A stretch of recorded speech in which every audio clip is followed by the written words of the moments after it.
დრენაჟის მოწყობისას ერთ-ერთი ხშირი შეცდომაა, როცა კუთხეში სადრენაჟე მილებს უბრალოდ ერთმანეთთან აერთებენ და მიწაში ფარავენ.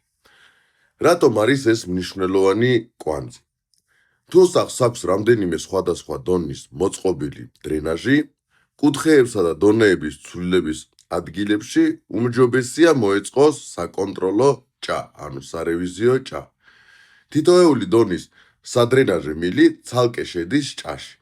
სხვადასხვა სიმაღლეზე განლაგებული მილების ერთმანეთთან სწორად დაკავშირება ბევრად მარტივდება. საჭიროების შემთხვევაში შესაძლებელია მილების გაწმენდა და შემოწმება. წყალი კონტროლირებადად გადადის ერთი დონიდან მეორეზე. მნიშვნელოვანია, რომ ყველა სადრენაჟე მილს ჰქონდეს სწორი და მუდმივი დახრა წყლის ჩამოსაშვები წერტილის მიმართულებით. არ შეიძლება გავაკეთოთ უბრალოდ დამალული შეერთებები, რომელთა შემოწმება ან გაწმენდა მომავალში გახდება შეუძლებელი.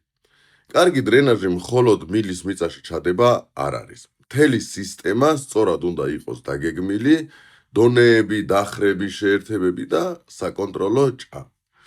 მეგობრებო, შეგახსენებთ, რომ ჩვენ გვაქვს როგორც ერთჯერადი კონსულტაცია, ასევე შეგვიძლია ვაწარმოოთ თქვენი მშენებლობის სრული ხარისხის კონტროლი. დიდი მადლობა ყურადღებისათვის, გამოიწერეთ ჩვენი გვერდი, აქ საუბრობთ მშენებლობაზე მარტივი ენით. რაც შეეხება ჩვენთან თანამშრომლობას, გამოგვიგზავნეთ თქვენი პროექტის PDF ფაილი და გამოგიგზავნეთ ჩვენი სერვისების ღირებულება.